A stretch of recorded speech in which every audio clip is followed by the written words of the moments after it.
Because God says that it does work. It does work. Effectively administered, properly administered, it will work. Part of the reason then could be that the father is not doing his job. Some parents, especially fathers, are lazy. They can't be bothered. Come home from work. Oh, don't bother me with that now. You've taken care of it. That's all right. Sometimes the father will even laugh at it. Did he do that? Ha ha ha. Very funny. Undermines the mother. Well, of course, there are some things that a child does and you can't make a big deal of it. Sometimes you are better just saying, well, boys will be boys, and letting it go at that. But something serious now, something that's breaking the commandments of God. Which of course means that parents will want to discuss the discipline of their children so that their discipline is consistent, flexible in the right sense, and biblical so that it's for sin, and always loving. I'll say more about that. Which brings us to the source of chastisement. This is how you must not discipline your children. Out of a bad mood. I have had a bad day at work. I am not feeling well. Maybe got a bit of a cold. I'm tired. And now he's done something wrong and I'm going to hammer him. Then your kids will pick it up. Very obviously, they pick up these things. They have a really heightened sense of justice as regards their own chastisement.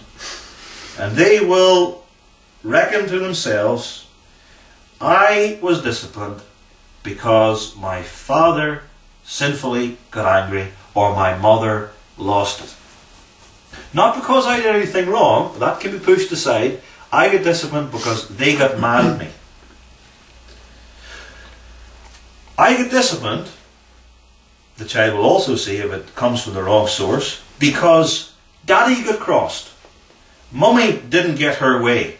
I get disciplined not because God is offended, but because they get annoyed. Then your parents will see, because they've got a sense and a feel for this, that my father or my mother is more interested in themselves than God. If I break God's law, they don't really care. But if I do something that annoys them, then I get it. Then we're teaching our children. We're teaching our children the wrong lesson. We may teach our children to do what we say, but we're training them fundamentally to be selfish. Like we are.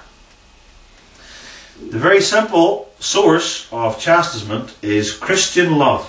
We love the triune God, and therefore we love our covenant children because we love God's covenant children.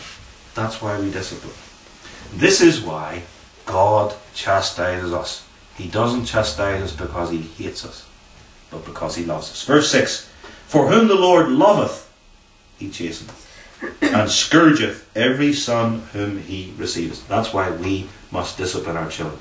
That, of course, is very difficult because you're doing it 24/7, all the time. You have to be walking with the Lord, and then we need chastisement for our sinful chastisement of our children.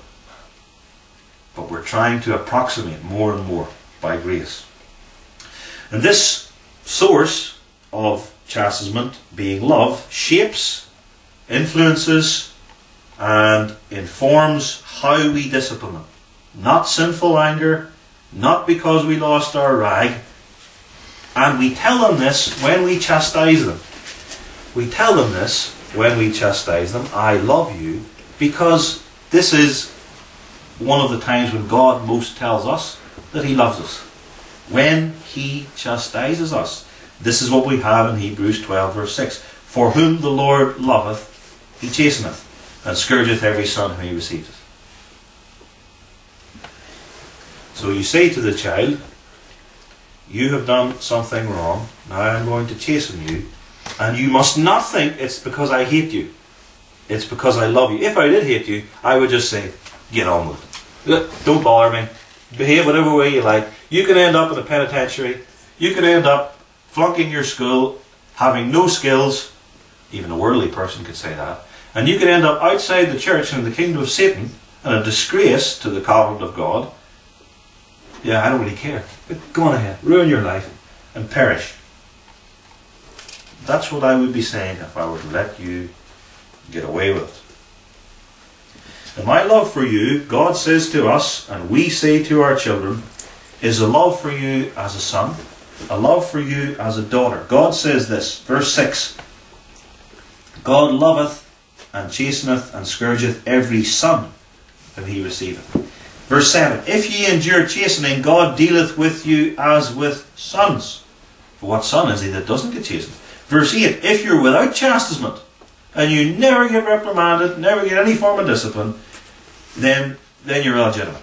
Then you know you're a bastard. Then you know you're not really a son or a daughter at all. And so we can say that to our children too, though they might think it a strange mercy.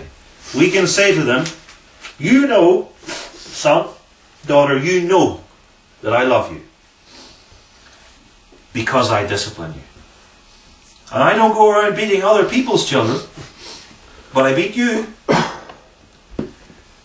And therefore you know that I love you. That for a child is hard to understand, but it's true. And if I were not to chastise you and just let you get away with what you're doing, ultimately, though you wouldn't understand it perhaps at this stage, ultimately you would, in yourself, deep down, begin to doubt that you really were my son and daughter. You would begin to doubt if I really loved you.